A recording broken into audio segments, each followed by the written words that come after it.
Hello, everyone. I'm going to try to stand right here so that I can use the microphone. If at some point my natural inclination kicks in and I move away from this and you can't hear me, feel free to just stop me and say, get back where you belong. Okay, so hello, I am Schueller. I'm going to give just a little bit of background. Probably have never heard of Education Equity Solutions. And I had not either up until a few years ago. I just want to tell you a little bit about my background. I got my PhD at the University of Kentucky and went on and took a tenure track job at a small liberal arts college, like lots of folks. And I will tell you, at this small liberal arts college, I was an amazing teacher. I was an amazing teacher because it really didn't matter what I did, right? That those students could have all learned in a wet box. But I was an amazing teacher there, and that was great. After being there for about 15 years, now you'll see what a slow learner I am. After being there for about 15 years and really dedicating my life to the people who already had the most in our community, I realized this was not really what I was called to do.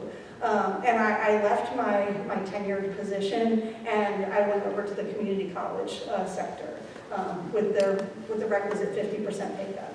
And so, and there I realized actually I wasn't nearly as good a teacher as I thought I was, because those students needed a whole lot more than I was able to give.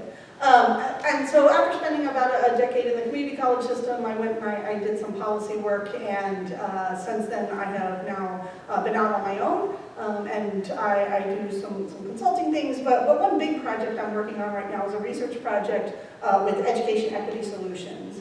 And so Education Equity Solutions does those things outside of mathematics, but a really big piece of their portfolio is really understanding how mathematics can be improved.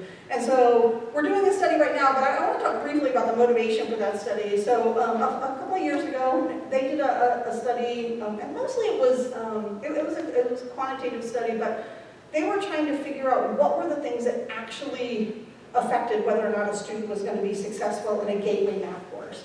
And, they were looking at all kinds of things. Some of them were classroom level things, a lot of them were structural level things, whether or not they had co-recs, whether or not they had math pathways, whether or not, and they had all these things that they were looking at. And to the surprise of absolutely no one, they found out that the math faculty are the most important factor in determining a student's successful completion of gateway math. Shocking. Okay. So that was their study, right? And I don't think any of us, right, are surprised, right? We look around at our peers, we look at ourselves longitudinally. I would like to say that the teacher that I was 20 years ago is embarrassing, right? And hopefully the teacher that I will be in 10 years will look back at this teacher and say the same thing, right? As we continue to grow. But this was not a surprise. But I will say, and there are lots and lots and lots of frameworks where people are trying to address that, right? They're looking at right, how do we think about grading? So this one in the upper left corner, that's the National Academies, transforming undergrad for STEM students. There are all these MAA notes.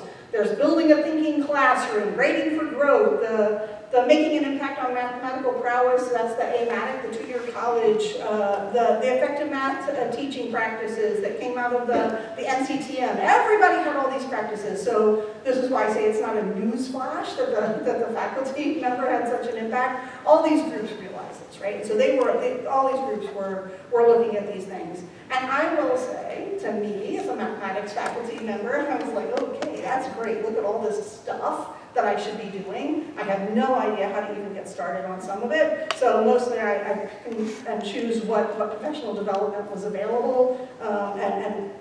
It took me a long time to realize I needed to sort of do a few things at a time and not try to do a little bit of everything. But so, fast forward just a little bit. And so what happened was the Gates Foundation funded EdEquity Solutions to do a follow-up study to try to figure out, okay, so we know it's faculty. What is it about these faculty? What are they doing that is really impacting students? And so the phase one of the study, we did interviews of over 50 faculty that had been identified as being having these excellent reputations, and we compiled and analyzed descriptions, and as you can imagine, again, There was nothing terribly shocking that came out. But we did come up with 4 things that were incredibly common, and we were talking to faculty at 2-year colleges, at research institutions, at private liberal arts colleges, all over the place. And we really did see some commonalities. We saw them all talking about establishing a learning community, right, and emphasizing belonging, making sure students felt like this was their space, that they were prioritizing active learning toward conceptual understanding, that this was not just about doing lots of calculations or just watching somebody lecture, really using growth-oriented assessment practices, making sure that people were prioritizing students growing and not just sorting them into who were A students and who were F students, and fostering students' identities as competent math learners. And so that was great. We obviously heard lots of other things also, but I just want to just highlight a couple of the things. I'm not going to read through all these. But I think in that belonging piece, that recognizing every student's capacity for doing mathematics, that really came out a lot. And then the math identities, naming math identity and stereotype threat as barriers to math learning, right? So just the students having this anxiety, it itself caused them to not be as strong. And then, you know, we heard the amount of different ways that people approached active learning. I could fill like 42 slides. But I do think that the growth-oriented deserves at least one sort of comment here. You know, it's so funny because I can't tell you how often I've been into a math classroom, right, or talked to a math faculty who wanted their students to believe in growth mindset. They thought this was so important, right? And they had zero growth mindset about their students. They believed that they knew on day 1 who was going to be successful and who wasn't going to be successful in their course and in life. And in a similar way, they set up their class where students who were not successful the first time around, right, we're never going to get credit for that learning. And so they're saying to the student, you can grow, you can learn, this is going to take time, everybody does this differently. Sometimes you just need to try and try and try again. But by the way, if you don't get it right on the first time, then we're not going to give you credit for that trying. We just think that you should value it. And so beyond those 4 pillars, we also learned a few other things that we thought were really interesting, and that was the value of flexibility and choice, the students having choices and faculty having choices, some of the powers and pitfalls of technology that people expressed, and then the role of professional development and peer support, right? That there were very few of these outstanding teachers that were doing it alone, right? Who did not, and maybe it was other people in their departments, maybe it was people in some national group, maybe they were part of Project Next or right, something else, but they really had to have some kind of support coming from somewhere else. So that was phase 1. We did all these interviews, we looked at all the results and put out something. And then phase 2 is the fun part, for me personally, right? And so phase 2 was documenting the practices and the student perspective. And so that meant going out to some of these colleges and again, from research faculty, community colleges, all kinds of different places, observing classes and debriefing with faculty, talking to students, learning from administrators, and I will say, anyone who gets a chance to do a study where this is a big part of it, you should jump on that. Like, this is absolutely like winning the mathematical lottery. I have seen some of the most fantastic classes. The only bad part, well, there are 2 bad parts. One bad part is you will all of a sudden realize that you are not only not a great teacher, possibly you're not even a good teacher. Because compared to some of these people that you're watching, you're just, I mean, I have seen just the most amazing thing. And the second bad thing is, in my case, I'm married to a mathematician who is still in the classroom every day, and that poor guy, every single week I come home from a visit and I say, hey, you know what you should be trying? And he's really to the point where he says, okay, stop, I got it, okay. Yes, it's true, I am using mastery-based grading. Of course I'm using active calculus. Yes, now can you just give me a moment to breathe? Okay. All right, so now we've been visiting, we still have a few more colleges to visit, but we have visited some colleges, and I will say some of the stuff that we've learned is really context dependent. I don't think this is a big surprise to anybody. And I think the first one, though, is interesting to me because I expected this to be a bigger effect than what it was. So, for example, there are schools, I think we all know, that have 150 or 200 students, or 75 or 80 students, and then there are ones that have 8 or 12 or 20 or whatever.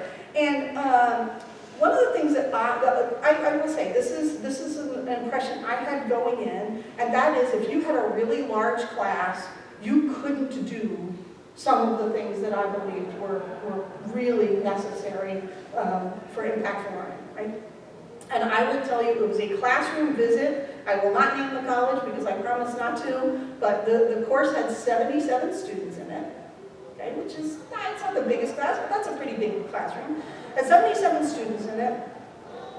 I talked to the faculty member before visiting the class, and the faculty member says, yeah, I do a flipped classroom so that we can do active learning while we're in the class.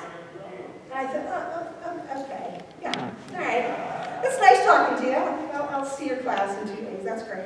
I walked into that classroom. I got there early, and I sort of sat. I will tell you, it's impossible to sit in the back in some of these classrooms because they're not centered around a front. They're all over the place. Okay. So I sat in a seat sort of in a corner, and I'm telling you, that faculty member knew every student's name as they walked into that classroom, greeted them, as Eris mentioned, as if he was happy to see them.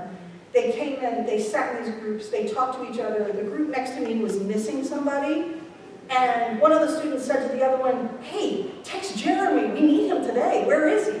For the student that was missing. And one of the other students texted him, and he came into class 10 minutes later. And I go, what the heck is happening in this room? What is happening here? And sure enough, these students did all kinds of great active learning, were completely engaged. And then one of the things that I thought was so powerful for me was 90 seconds before class was over, a little alarm went off on this faculty member's phone. And he walked to the classroom door, and all the students knew what this alarm meant. And they packed up because he gave them 90 seconds to get out the door so that he could greet every one of them as they walked out the door to encourage them as they went out into the world. And I thought, I don't really understand what has just happened in this room. This is absolutely beyond me. So I want to say that it was really different than what I saw in small classrooms and large classrooms, but these things are different. You know, faculty autonomy versus highly coordinated, things look really different there, but I wouldn't say one is bad and one is good. Faculty autonomy has the obvious, where people are able to move things around and be really flexible. I think in some of the highly coordinated, where they were able to share resources, we saw some real positives, right, for people building, the faculty themselves building community. Things looked really different in different pathways. What things look like in statistics or math and for liberal arts looked really different than they did for STEM, but there was great stuff in all of those. The colleges that had prerequisites for courses versus colleges that didn't, I expected them to be doing really different things. To be honest, they weren't nearly as different as I thought they would be. But there are definitely some places, for example, colleges that were doing prerequisites to integrate the supports that students needed instead of students coming in from other places. They had more time with students and some things there. I will say one of the things that I just was really impressed by was the need for a good physical space. And that is, this right here that we have, this would not qualify as a good physical space. Students needed to be able to talk to each other, students needed access to boards, but even in the large lecture halls, they needed to be able to like share with each other and be able to communicate with the instructor. Also support from the college and department. You know, I was in a college that one of the things that I thought was, people said, you know, you need support from your department, you need support from your college. Yeah, that's all true. What does that look like? What does that actually look like? And one of the places that I thought was so impressive was I heard from multiple faculty members at this college how they were encouraged to take risks. And I kept saying, okay, so what does that mean, you're encouraged to take risks? And like I said, I talked to multiple faculty members here, and they all came back with this answer, and that is, well, then it's okay to fail. That you can try things, and as long as in your annual self-assessment and report, you say, I tried it, it didn't work, but I'm going to try this new different thing now, and this is what I think might not have worked, or I don't know why it didn't work, but it didn't. I'm going to try it again, because I think maybe I didn't implement this. As long as I was in there, it was all good, right? As long as I was, and that really that really resonated with me, right? So if you have a department that's saying to you, yes, take risks, try things, and if they fail, you don't get tenure. Try things, take risks, and if they don't work, we're not going to rehire you. Okay, these are not, those are conflicting messages. And so when we were hearing from them that they were getting real support, right? They were getting, yes, financial and resource support, but also they were getting the support that said it's okay to fail. And then what curriculum you're using. And I will say, I was surprised by how many people had either adopted OER, had created their own curriculums, who were using really, like the active calculus or something that really sort of framed for them what it is it meant to do in these classes. And how much harder it was for people that were using sort of curriculums that were off the shelf, that didn't have the flexibility and didn't highlight the active things that they were asking for. I think just as interesting for me was what we heard from students in all of our focus groups about what they valued. And I will tell you what I expected to hear from students, because none of the things are here that I expected. I expected to hear from students about how this class was too hard, or this class, wasn't. That the faculty member moved too fast, or what they liked was I expect there was too much homework, or there was the right amount of. I expected to hear those kinds of things from students. And interestingly enough, what we heard overwhelming from students was this faculty member really cares about me. I can tell they really listen to me. They believe that I can be successful. They have shown me that I can be successful. They are doing things in this class that are relevant, and we heard about it when they were doing things that the students didn't think were relevant, right? Like the relevance was a huge piece, and how faculty members were flexible with them. And so I just want to take a minute to pull out a few of the quotes that we heard. And this is from a student who was at a community college and was driving over an hour each way to get to this class. I decided to drive here for more than an hour, and I don't regret that decision. This felt like something that was meaningful to them. I'd like to connect the dots with my other classes. I want to know why I'm learning a concept, and how do people use it. But here's some that I think that really get to this piece really about the compassion part. He's the only math teacher I've had since I remember that has not made me feel dumb. Wow. Okay, so I don't know if that's depressing for how many you had before that, or if that's like hopeful for this one that you have now. I once broke down in his office, and he really listened to me. I feel I can do this now. And this one, in this class, I learned that I can do well in a challenging class. So they recognize that the class was not easy, right? And it gives me confidence now, not just in this class, but my other classes. I've learned how to think and solve problems, and yes, this class has given me confidence to be an engineer. Right? So I feel like we kept hearing from students about really things that maybe I wasn't expecting to hear about.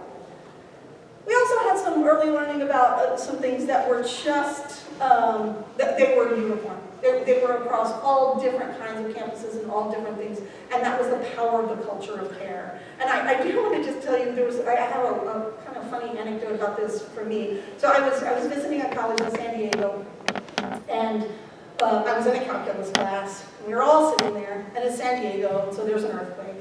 Maybe you don't think that naturally follows, but I've been in San Diego 3 times, and 2 times have been earthquakes. Anyway, there's an earthquake in the class. One of the light fixtures falls into the center of the room. One of the students stands up. The instructor is trying to get everybody to sort of pay attention, but one student, I would say, it was a military vet, but stood up, said, "Everybody to this door, remember the directions, walk straight outside." And I mean, this student was, and let me tell you, I was following that guy. He was, okay, so we all went out there, we had this, the equivalent of a fire drill, everybody's out, they clear the building, we come back inside. One student actually went straight to counseling for a post-traumatic stress issue that the faculty member navigated with such grace. And we all came back and we sat down. And the first thing that the instructor instructor said was, is everybody okay? Is everybody okay? Just, we'll take a second. Just, is everybody okay? The second thing that the instructor said, which was to me sort of the follow-up to everyone, is everyone okay, is, did everyone get in touch with whoever they needed to make sure that they're okay? If not, take a minute. Text, call, do whatever you need to do. Make sure that all your people are okay. This whole thing took about 2 minutes, right? It didn't take 20 minutes, this calling people or making sure everybody was okay. It took 2 minutes. And you know what happened at the end of that 2 minutes? Calculus. Because they had this minute to breathe and to make sure everyone was okay, to understand that she cared, that everyone was okay. And then they were able, I could not believe it. This happened like in the middle of the class, and there was a full-on class. Everybody was back to calculus before it was all over. And I was just so impressed with this sort of, this culture of care, not just in how it helped them, like, in their compassion, but actually in how it helped them continue on with a great class. I will say that every single person we talked to talked about the role of peers in adopting new practices in their classroom. Right? Nobody was doing this alone. Everybody was working with other people. I will say also there was this real focus on students learning things and not sorting them into the good students and the not good students. Right? It was really overwhelming. I will say also there was a huge focus on clarity and transparency. Students, we've talked about the hidden curriculum and all of this kind of stuff, right? But students often have no idea what it is that we want from them and why, right? And we're asking them to just trust us. Trust me. Just do things this way, right? And I will tell you, it's a very interesting thing because often we don't trust them. Right? So we're saying, trust me, trust me, trust me. And you also have to trust them, trust them, trust them. But also, Eris talked about, sometimes you have to tell them, look, I've been doing this for decades. I know you may not see it right now, but if you're not doing these things, you're going to have a really hard time being successful later. Right? You do bring some expertise to this, right? And it's not that you shouldn't be listening to them and what they need, but you bring some expertise, right? But what you need to do is be completely transparent about that. What it is, right? And I say this also about flexibility. One of the things in the early days of flexibility for me was I was trying to do everything for everybody in all ways, and it's impossible, right? I was buried. And I talked to somebody from a group who's now at West Ed, and they were saying, it's not that you have to be completely flexible with everyone all the time, but you have to be clear with them about why you're not being flexible if you're not, right? Tell them, I would love to be able to grade all of your things whenever you turn them in, but the reality is I don't have the time, so here are the things, or I would love to be able to have you turn this in late, but the problem is if you turn this in late, then nobody else is going to be able to respond to it, and their response is a part of this exercise. So for this one thing, you absolutely have to turn it in on time. These other things, we can be flexible about, but this we can't. And so really being clear with them about what that is. We've seen a number of people that have quadrants. I don't know if you... Has anybody, I don't know if you've read this book about culturally responsive teaching in the brain. I don't know, but my copy of that book, like if I just were to drop it on this table, it opens to page 99. Because on page 99, there's this chart with 4 quadrants, and one of the quadrants is warm demander, right? And this is where you have empathy and compassion for students, but you also have high expectations for them because you believe that they can do hard things, right? And so all these warm, and I will say overwhelmingly, we saw warm demanders. These were the people that were being really successful in classrooms. And then also just the thoughtful use of technology, right? And when I say the thoughtful use of technology, I'm going to just give you this one because we kind of do this with all of these, but I just want to show you this. Like the thoughtful use of technology, when we ask people how they use technology, I mean, some things we heard lots of times, they were streamlining their own workflow. They were using technology to streamline their workflow and to do things that allowed for more conceptual understanding, right? So they were using Desmos or something like that. And to introduce students to technology that they're going to be able to use beyond the classroom. So maybe they were showing them something in R, or they were showing them something in Excel that they were going to be able to use. But then the things that are not quite as bold, but like allow for more individual instruction and more meaningful connections with students. I have to tell you that I was surprised at how many faculty members are trying to figure out how to use technology, especially when they have larger classes, to really communicate more effectively with students, right? I will say the number who are giving video feedback and then having students ask questions in video because the students aren't able to all come to office hours, but they want to still feel like they see the person's face. I was blown away by the number of people that are doing that. That make non-traditional grading possible, right? So they're using technology for all these things. And one of the things that we hardly ever heard, we heard once, but we hardly ever heard was using individual student data to offer targeted instruction. That wasn't the way they were using technology. But like, so for every one of these things that's on this list, we're sort of hearing about it as a thing, but then in all the different ways that it's coming out. And so, like I said, this is like winning the lottery for me, being able to go and see all these campuses, and I know we are at time, and so I just want to tell you, if you ever want to get in touch with me, please feel free. I would love to talk to you about the great things that are going on, and I would like to hear about the great things that you're doing.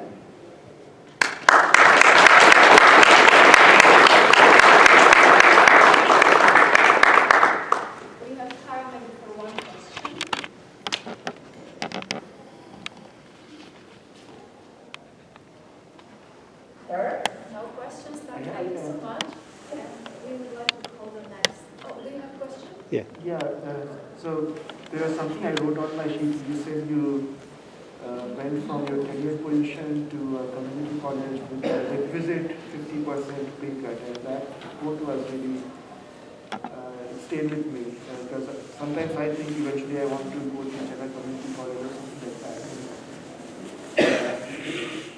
In our society, we don't value that, right? Which is why it comes with a 50% pay cut, and the word requisite really emphasizes how we do not value that as a society. Yeah, I mean, it is the reality, right? I mean, it's the reality of the world that we live in. That there are people that make more money in positions at places that maybe do not. Like, you can think about what it is that we pay daycare employees who take care of the most valuable people in our society. Right? You can think about what preschool teachers make. I will tell you, there is not a CNA, the certified nursing assistant, there is not a CNA in this country that makes enough money, right? There just isn't, right? And the reality is true in higher ed as well. I mean, it just is. The starting pay for a faculty member within a certain, I mean, I understand there are geographic differences, but like within a set geographic region, across the different types of institutions, they're not the same. They're not parallel. Our community college starting faculty in Walla make less than our starting high school teachers. It just, that's the reality. Sorry. But that's the, right, so I mentioned also I have a husband, right, who's a full professor, and thank goodness, it gave me the luxury to be able to do different things, but it is a luxury. Thank you.